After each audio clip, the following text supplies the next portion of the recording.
Hello there guys and welcome, it is Niran here, and today it is time for me to welcome you back to yet another episode of our Wigan Athletic Road to Glory here on FIFA 16. It has been quite some time, I do apologise for that. I've had uni stuff going on, an assessment and an exam, and then when I was done with that I decided I was going to get ill, so that's why I've been not here for a while. So I do apologise for that. Thankfully videos will be back and a lot more regular than they were before. But today, of course, we are thrown straight in at the deep end at a deadline day, at the January transfer window. If you cast your minds all the way back to the last episode, you may know that we're looking for a centre-back. The options are Jamal Lascelles, Victor Lindelof of Benfica, Josh Meekings of Inverness, and also Joost van Aken of Heerenveen. And you guys cast your vote in the description of the last episode, and we'll get to that in a moment. But in the background you're seeing me make a better offer for Joost van Aken here on deadline day, only 9 hours of the transfer window to go, offering 1.3 million plus Leon Barnett, who you guys decided we should sell for Joost van Aken, and 1.1 million pounds plus Barnett for Lascelles. Now, if you might remember that Newcastle weren't actually interested in Barnett. However, I've had to do something a little bit outside of the usual box for Lascelles, because his wages are going to be so high, because he's a BPL player, he's going to be going down to League One, he'll be wanting far more in wages. So we have to get Barnett off the wage bill. So I'm basically gifting Newcastle Barnett in order for us to have more money for Lascelles' wages, if that makes any sense at all. Barnett is on 15k a week. Lascelles is probably going to want that sort of money. If we offer Lascelles to Newcastle, we won't have to pay for Lascelles anymore, and we'll have enough money to offer... we won't have to pay for Barnett's wages anymore, and we'll have enough money to sign Lascelles. Anyway, moving on from that, we won't, however, be signing Van Aken or Lindelof, because Benfica are pricing us out of it, and Joost van Aken signed for someone else. However, we are still in the market for this man here, Lascelles, and also this man here, Josh Meekings of Inverness Caledonian Thistle. We offered 300k plus Leon Barnett for Meekings, and of course 1.1 million pounds for Lascelles, as I explained earlier, because we need to get Barnett off the wage bill in order to be able to afford Lascelles, even though Newcastle didn't want him. We had to offer an amount that Newcastle would accept, plus Barnett, to be able to afford him. We've offered 9k a week, I think, for Meekings. We're going to offer 14k a week for Lascelles. Literally like 3 hours of deadline day left to go here, so we're cutting it fine. We need a centre-back, but you guys also asked me to get another centre-back on a pre-contract agreement in order to replace someone else who's ageing slightly. That's Morgan, for those that don't know, our sort of fourth choice centre-back. We need to replace him because apparently he will decline when it comes to overall. So we're going to go ahead and get this guy on a pre-contract agreement, Dan Burn from Fulham. You guys asked me to get him ages ago. I decided not to, but we're going in for him again, but this time on a pre-contract agreement. 2 hours of deadline day to go. Inverness have accepted our offer for Josh Meekings, and with only 1 hour of deadline day to go, Lascelles has accepted the contract offer for him as well. So it's a straight fight between Meekings and Lascelles. We'll also be bringing in Dan Burn on a pre-contract agreement as well, so another centre-back coming into the club, but he'll be joining in July instead of immediately. And of course, as you are now about to see from the vote in the middle of the screen, Jamal Lascelles, thankfully he didn't go somewhere else like Van Aken did, but Lascelles won the vote by a massive amount. So we're going to go ahead and get Lascelles instead of Josh Meekings. So you'll see his overall and his attributes in a moment, and also confirmation that we'll be getting this man on a free transfer, 7k in wages per week. He's predicted to be about 68 to 70 when he joins the club in July, which is not bad at all. That's the 23-year-old Dan Burn from Fulham. You'll see a lot more of him when the season ends, and you'll see his attributes and stuff. Like our other pre-contract agreement signing, which is Joshua Gatt from last episode, the right midfielder from America. In the background you can see that Jamal Lascelles is 68 overall, decent physical page in terms of the defensive capabilities, and 77 agility, which is slightly interesting as well. In terms of transfer budget that we have left after that transfer window, as the January transfer window slams shut, we have 237k in the transfer budget, but more crucially 2.5k in the wage budget in order to either sign a free agent or to get some more youth players in the academy, anything like that. Just a bit of money left over, plus hopefully some prize money that we get during the course of this, or the rest of this season, and we should be okay. I didn't want to spend all the money. We've come close, but we've managed to sign Lascelles, as you can see on the screen, and also bring in Dan Burn on a pre-contract agreement. And the first of those players is making his debut in the league against Sheffield United in the first game of today's episode. We're clear of the transfer window, but now it is time to slap into some games. James Bree and Cameron Borthwick-Jackson also playing. Vucic is in for the tired Dooland and Sutar, similarly in for the fairly fatigued Sam Morsey. Michael Jacobs is playing as well. But the first chance of the game will go to us. Borthwick-Jackson there finding Harris Vucic, but it's a fairly comfortable save for the Sheffield United goalkeeper in the end. Bartosz Kapuska finding the ball and finding Will Grigg there as well. Michael Jacobs then finding Yannick Vilcher out on the right-hand side. It's a lovely ball to the back post for that man there, of all people. Cameron Borthwick-Jackson gets his first goal for the club since his loan move from Manchester United. Completely ghosts in at the back post and thumps the header in. Wonderful goal from Cameron Borthwick-Jackson, and that seems to have sparked Sheffield United into life. Bradford there forcing a save out of UC Askelainen 3 minutes into the second half, and a header coming in from Jose Baxter thankfully goes over the crossbar. But just 2 minutes later, and Sheffield United are pummeling a through ball forward. Jaskelainen's gone for it. He's kicked it against the debutant Jamal Lascelles, and it is a comfortable and easy finish for Connor Salmon to make it 1-1, and a disaster on Lascelles' debut. I'm still going to blame UC Askelainen for that personally. For some reason it wouldn't let me lock off either of the players in terms of running for the ball. Not entirely sure why, but we're looking for an instant response, and we have got one through that man, Will Grigg. He's a bit viral at the moment, isn't he? Because of the whole Will Grigg's on fire, your defence is terrified, etc. But Will Grigg has given us the lead back yet again, just after Sheffield United equalised. But again, United sort of sparked into life, and a cross comes into the box just 2 minutes after we took the lead, and Connor Salmon is there again.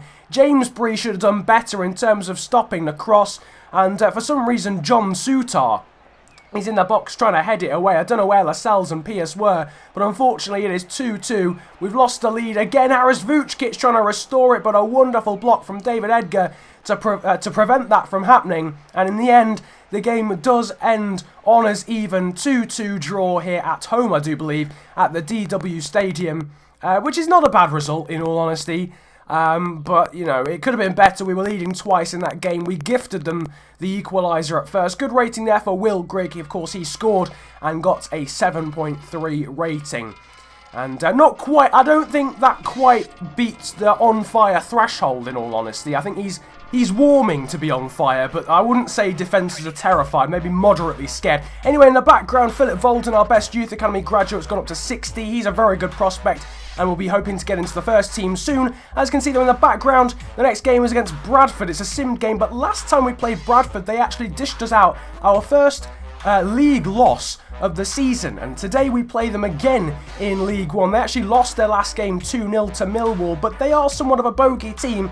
They took away our lossless record, our unbeaten record in the league earlier on in the series, and they'll be hoping to do us more damage again, and they in fact have done. Just before half-time, Davies has given them the lead. I really hope that's not the Davies that we sold. I don't think it is. I think we gave him to Oxford United, not Bradford. But as you can see, in the last 5 minutes of the game, we can't equalise. We've lost to Bradford again. They're a mid-table team on this game. I know they're in the playoffs in real life, but they're not that great in this save. And we've lost to them again. They've done the double over us, which is not ideal. We lost to them earlier on in the season to lose our unbeaten record, and we've lost again to them today. So it's not a great episode so far. We've drawn against Sheffield United, and we've lost against Bradford, both in the league. Now we want to try and finally get our first league win of the episode, and thankfully Will Grigg has decided to turn up once again. He's edging towards being on fire once again, but just before and then after half-time, Millwall score. Abdu on the edge at half-time, and then Morrison straight afterwards, and suddenly we're behind again against Millwall. Now we're going to try and salvage a draw, and thankfully our Northern Irish superhero Will Grigg is there again to get his second of the game to complete his brace, and we do manage to rescue a 2-2 draw, but another pretty poor result at home against Millwall. We should be looking to win that, although Millwall are doing well in the league themselves. You know, we need to be beating our promotion rivals, our title rivals, and we've dropped points again. In the background you can see Volden, Zetterberg and James Bree are still being trained. Next episode I'll be starting to train Dooland, Kapuska and people like that, like Lascelles again. But as you can see, just confirmation, this episode has been so poor so far. Drop points against Sheffield United, against Bradford and against Millwall, leaving us and Sam Morsey, as you can see, very frustrated. We're going into the last game of today's episode now, and we need to win, otherwise we're not going to have won in this episode. Doolan's back in the side, Kemar Roof is back in the side, Hughes, Morsey, Reece James and Musa Mohammed are also back into the side as well, as we look to go all out in this one to get the win. As you can see, Kemar Roof starting down the right instead of in the centre of attack, cutting inside as well, doing a great job. It falls to Will Grigg. It's fallen to him again after the save from the Burton Albion goalkeeper, and Will Grigg has scored again. Will Grigg is on fire, your defence is terrified, and we lead after just 2 minutes of this game. Our number 9, Will Grigg, goes big, gets his 20th goal of the season already. The man is an absolute hero, and Kemar Roof trying to do it all on his own as well, and comes close in the end. In the 10th minute, Roof involved again, cutting inside, this time forcing the save out of Bywater in the Burton Albion goal. We've been dominating so far, but we need to score a second. That's a horrible touch from Bartosz Kapuska, gifting the ball to Weir. The turn and shot from Bevan, and somehow Burton Albion are back on level terms again. Oh, well, for the first time. And we've been dominating this game. The first chance Burton gets, an awful touch in the centre of the park from Bartosz Kapuska. Jason Pearce is turned, UC Askelainen is beaten, and we are at 1-1 again, but a big mistake here from Burton. Will Grigg is in on goal, and Will Grigg has scored again. He's on fire. You know the rest. You know the rest. Burton are terrified. We lead again, 2-1. Kapuska and Doolan celebrate with him, and at the near post, he finesses the ball around the outstretched arm of Bywater, and we lead 2-1 in this game. And things are back on track. Bartosz Kapuska skips away from the Burton challenge, finds Grigg, who sees Morsey splitting the defence open, and Sam Morsey gets a goal of his own, potentially the first goal of this save for Sam Morsey, as far as I'm aware. He blasts it in though, as if he's a seasoned attacker, and it's a wonderful goal from our defensive midfielder, blasting it there in at the near post. I'm fairly sure that is his first goal in the save. Will Grigg's trying to complete a hat-trick with a wonderful shot there, but unfortunately he's unable to beat the woodwork. But Doolan going forward there as well. There's been an incident off the ball involving Will Grigg, and he's gone from a hero to, well, almost zero. We do still have a 2-goal lead, but Will Grigg has been sent off. Being on fire has just got too much for him, and he's slid in from, I don't remember pressing X at that point. I'm fairly sure I pressed B, but for some reason it did a slide tackle anyway. I can't argue, it was definitely a red card, but I'm fairly sure I didn't perform the action to warrant it. Nevertheless, Mikkel Dooland, in the absence of Will Grigg, is trying to score all on his own. Wonderful run from him. On the other side, Aris Vucic has found the Danish winger again, and yet again skipping through the Burton defence in a fairly quiet second half, but a wonderful save from Bywater to keep the results respectable. In the end, we do win the game 3-1, despite Doolan's best efforts there at the end to make it a fourth, and Will Grigg's best efforts at sabotage, having scored 2 in the game already. Still gets a 7.9 rating despite getting a red card after like 52 minutes. Sam Morsey though with man of the match. Good ratings as well for Reece James, for Jamal Lascelles in only his second played game of the save, and also UC Askelainen. Fair play to Jamal Lascelles, that's the guy. Fair play to Jamal Lascelles. It would have been easy for him to lose a lot of confidence after that massive mistake in the game against Sheffield United, helped by UC Askelainen, but he did well in that game and got a good rating for it as well. Zetterberg going up and overall in the background in training, still being trained with Volden and Bree, but as I said, Dooland and Kapuska, maybe Lascelles as well, will be trained next episode. Here you can see we've still got a 17-point lead at the top of League One, ahead of Barnsley in second, then Coventry, Peterborough, Millwall and Rochdale. So a pretty poor episode as far as results are concerned, but we are still on 70 points and a long way clear of second in the race for the title. Nevertheless, I hope you have enjoyed today's episode of Wigan Athletic Career Mode. If you did, feel free to hit the likes button, subscribe if you're new around here as well, and comment about enjoying the video if you enjoyed it that much. If you've got any suggestions for training, leave that in the comments section below. But have a good day, enjoy yourselves, and goodbye.